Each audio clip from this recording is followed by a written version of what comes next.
Alright guys, I'm going to go over Firestarter 24 today. I started off with a really simple reminder of something we've done before. So Vertex Form, and this will be towards the end of the study guide too. But Vertex Form, remember this, if you see this right here, these are the steps that we did with Vertex Form before. We always found A, H, and K first. And so I'm going to do that. So remember, A is always in front. A is going to tell me whether the graph's going to open up or open down, because remember, since it's a little 2, we know it's going to be a U or it's going to be an upside down U. Right? Remember that it's kind of the big theme from last year. So we're just reviewing something we did last year. And then remember, plus 4, that's our H. So now remember, we have a dirty H. So although remember, H is dirty. Can't trust that dirty H because they're hanging out in a parentheses with our X. So even though it looks like H is positive 4, it's actually negative 4. Remember K is cool because he's not hanging out with our X. So for step 1, A is 2, H is negative 4, K is negative 3. Right? So there we go. We got step 2, find the vertex. The vertex is really easy. It is just H then K. So vertex, it's just going to be negative 4, negative 3. So I'm going to go over to my graph. And I'm just immediately going to make my my vertex. So I'm going to go left 4, down 3. Now I like to do this plot, this little dotted line. Remember, with something to the second power, you have this axis of symmetry, right? Now I'm going to make an XY chart. So step 3, XY chart. I'm going to put negative 4 here. I'm going to add 1, negative 3. I'm going to add another one, negative 2. You could do 5 points here if you want, but then negative 4 would be in the middle. Now I'm just going to take negative 3. I'm going to plug it into the equation for x. So I put negative 3 plus 4 squared minus 3. So negative 3 plus 4, remember, we're going to do inside the parentheses first. That's going to be 1. So negative 3 plus 4 is 1. Then I get square that to get 1. So 1 times 2 is 2. 2 minus 3 is negative 1. So I put negative 1 there. Now I put 2 instead of x. I'm putting negative 2 plus 4 squared minus 3.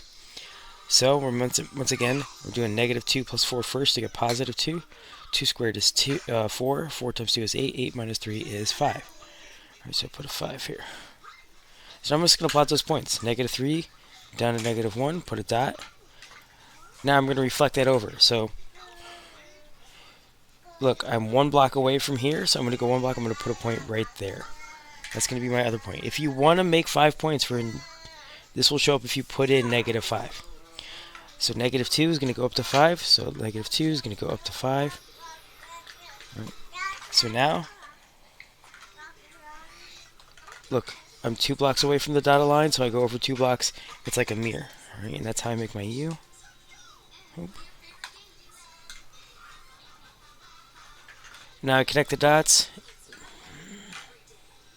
It works.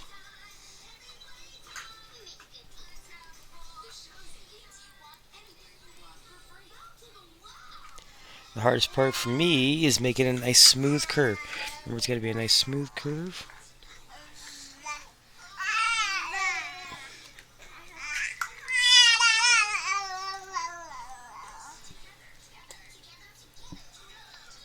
So no points.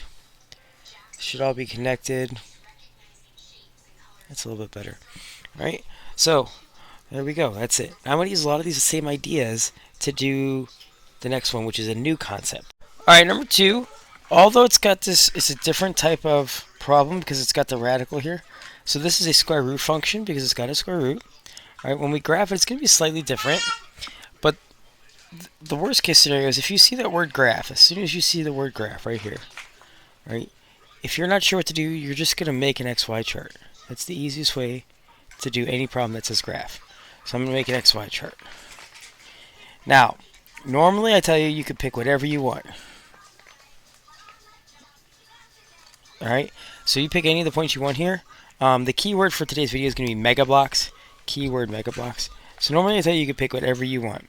The problem is if you were to pick like -2, -1, 0, 1, and 2, you're going to run into some issues with this. And this is why it's a little bit different than the last problem.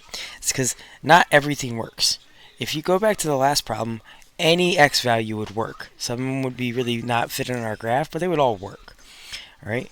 So what we're going to find out is that since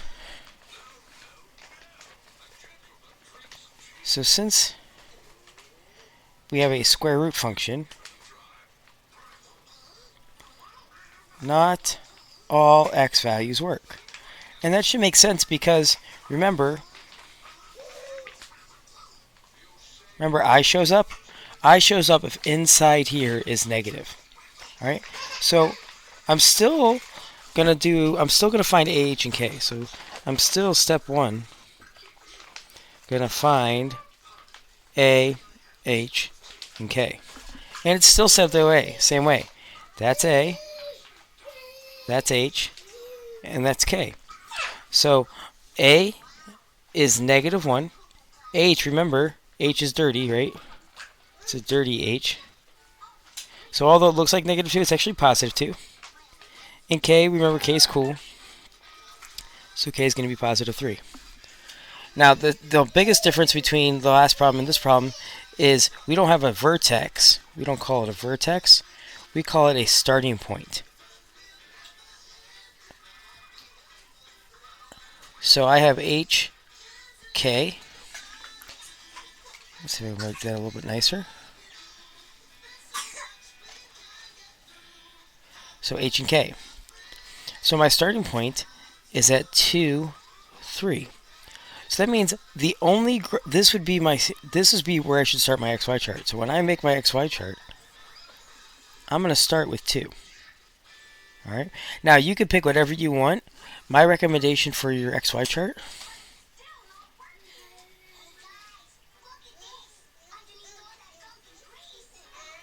is I'm going to pick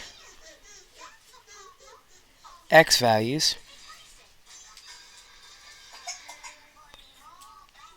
that make perfect numbers. So in this case, we want to pick perfect squares. So the perfect squares are like numbers that are going to work underneath the radical without decimals would be like 0, 1, 4, 9, 16, etc., etc. All right. So you can pick as many numbers as you want, and you could pick anything you want. If you really wanted to pick, you could pick 2, 3, 4, 5. I wouldn't just go in order, but you could. Some of those numbers are going to give you decimals, and that's the problem, especially if you don't have a calculator laying around. So what my picks are going to be based off of these numbers right here. So 2 kind of gives me 0 in the radical, and then 3 is going to correspond with 1. So because if I put 3 in right here, 3 minus 2 is 1. And then I want 4 to show up. So since I want 4 to show up, I'm actually going to pick 6 right here, because that would give me 6 minus 2, which is going to be 4, a nice whole number underneath the radical, no fractions or decimals that are going to show up. Then same thing with 9. If I want 9 to show up, I'm actually going to pick 11, because 11 minus 2 is 9. You could pick whatever point you want, like I said previously, but these ones are going to give me nice numbers. So I'm going to plug in 2. So I'm going to put 2 in right there. 2 minus 2 is 0. Negative 0 is 0. Plus 3 is 3. And we already thought 2, 3 was going to be our starting point, and it is. Now, that's why we use the word starting point instead of vertex, because there is nothing that's going to go over here. Nothing's going to go over there, right? There are going to be no points over there, because remember, if you were to put, like, let's say you put negative 2 in there, that's going to be a negative 4, which is an imaginary number. We can't graph that. So you don't have to worry about any of that stuff, all right? So now I'm going to plug in 3. So I plug in 3. 3 minus 2 is 1. Negative 1 because the square root of 1 is 1, then it's negative. Negative 1 plus 3. Negative 1 plus 3 is 2.